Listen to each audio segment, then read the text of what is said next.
In this week's web video fishing forecast for New England, we have updates on blackfish, striped bass, the Coastal Kayak Clash, and more. Check it out.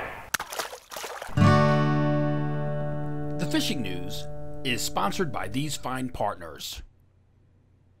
Hey there, Toby Lapinski from the New England edition of the Fisherman magazine with this week's web video fishing forecast for New England. Before I get into the video, however, I'd like to remind you to like this video, comment down below if you've got anything to say about the reports, subscribe to the Fisherman magazine's YouTube channel, and of course be sure to tap on the bell to get immediate notice whenever we post new content here on YouTube. All right, let's jump into the reports. We're going to start up in Massachusetts, where most of the striped bass action that I'm hearing about right now is on smaller fish. We're talking schoolies, small schoolies to that just slot keeper size range. Up on the Cape, fishing had been really good on the beaches, but things, with this cold snap that we've had and the winds and the weather, it seems to be dropping off a bit, plus just the time of the season. Those Cape beaches are starting to get fewer and fewer fish and smaller fish. The better bass up in Massachusetts I'm hearing about are around the canal. All the way from the east end, just outside the east end, the beaches, inside the canal on out west end to Buzzards Bay. But again, no giants. Mostly, you might be getting into some of those slot fish in that range to just barely over slot, was probably the biggest that I've heard of this past week or so, coming from the canal. Moving down onto Rhode Island. Tom O'Brien checked in this week. He's been doing really well fishing off of his kayak in Rhode Island. He says he's been using green crabs on the Joe Bags Lay Perfect jigs, one of my favorite jigs for blackfish, of course, as you've seen in past videos. As you can see from Tom here, he was using the dry suit, and I can attest now is the time you're gonna want to stay extra dry. I've been going out the kayak, on my kayak here, as you can see, as much as I can lately, and staying dry has been the key to staying out there as long as possible. The water's still kind of warm, so inside the water is not too bad, but outside the water is you get really chilled at this time of year. We had 58-degree water last week when I was out on the kayak, but with air temperatures in the mid-30s, it does not take long for cold to set in. And with the end of November just about upon us, we're to the final days of the Coastal Kayak Clash fishing tournament, which actually ends on November 30th. Now, after last week's reminder to get those blackfish entries in, as blackfish is the November fish of the month, you followed suit out there, Fisherman magazine subscribers and YouTube followers, and you sent in the fish. But it was New England's Scott Schneider with the biggest entry that came in this week, and it's the new top entry. He actually bested his first place fish with a solid 25-inch blackfish entered this week. Congrats there. There were no changes to the top three overall. We've got Chris Neves of New England holding a slight lead over New Jersey's Bob Wagner, with New England's Justin Ozer holding it down in the third place. Again, all these guys are fishing as well as you towards winning one of these brand new Old Town Sportsman Series Autopilot 136 kayak, complete with the Minn Kota trolling motor.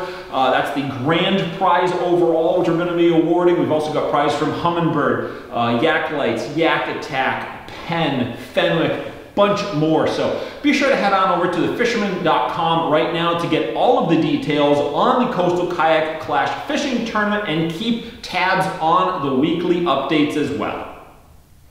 All right, moving along. Next up, we got a video submission from TJ Kopecki as he lets us know what's going on over in the East Bay.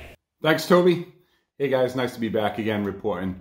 I gotta say, things have slowed down a little bit in the East Bay, Mount Hope Bay area. Haven't been able to find any striped bass in the last probably 2 or 3 outings I went fishing for them. I did connect this weekend with some tautog still. That's probably your best bet if you're going to fish locally in the waters inside of the bay and are out and about in Rhode Island off of Newport. I did hear a couple of reports of some stripers off the South Shore, Charlestown near the Breachway, and probably more into the Connecticut area. And Toby, I'm sure you can elaborate on that. But sticking into the East Bay area, Mount Hope Bay, I did well again with the tautog underneath the Mount Hope Bridge. There's quite a few boats actually this weekend on some of the pylons that I normally fish on, all using green crabs. And I do got to pass the word on Lucky Bait. Is probably changing his hours up a little bit. So if you need crabs, don't hesitate to call Manny over there and find out what his new hours are and when you can get some service on some crabs there. The other thing we just want to go over is I did hear some good freshwater bites that have been happening in the local ponds around me here. There's been some good bass and perch, crappie fishing, all in Swansea, a couple of ponds behind the junior high school, and in the Warren Reservoir in Warren. But I do got to say there are some ponds that are still, you can get a good trout bite in down in Portsmouth. And in Middletown, there's a couple of ponds you can fish in there if you like trout fishing. So as the saltwater season dwindles down, and I know most of us, we don't want that to happen, but it's going to happen. But usually around Thanksgiving, the striper bite's pretty much gone here. So if you're pretty much looking to connect with any saltwater fish around here, best bet is to try for the tog. And I'm sure you still connect probably right through Thanksgiving. So that's all we got for you from here. And Toby, just wanted to wish you a happy Thanksgiving and all the other viewers out there. Tight lines. Thanks a lot, TJ. Happy Thanksgiving to you and your family as well. Now, we will be having one more video coming out before the big Thanksgiving holiday next week. And that's also next week will be the December monthly print issue of the Fisherman magazine, which is our annual holiday gift guide. There is a ton of awesome gifts coming out in that, which you're going to love to see. Maybe strategically placed around the house for your loved ones to take a look at. But again, check out next week. We're going to be doing the video it's going to be debuting, on Wednesday as opposed to Thursday, not on the holiday. We always do it that one day earlier for Thanksgiving week. So of course, we'll see you then. But in the meantime, TJ was talking about those smaller striped bass that he's seeing in his area, and honestly, that's what I'm seeing here locally in my waters in Connecticut. It's really switching over to a small fish game for sure. Now, there are still some big fish, I'm sure, to be had. I'm still hunting for them, and I hit the surf 3 times in the past week, personally.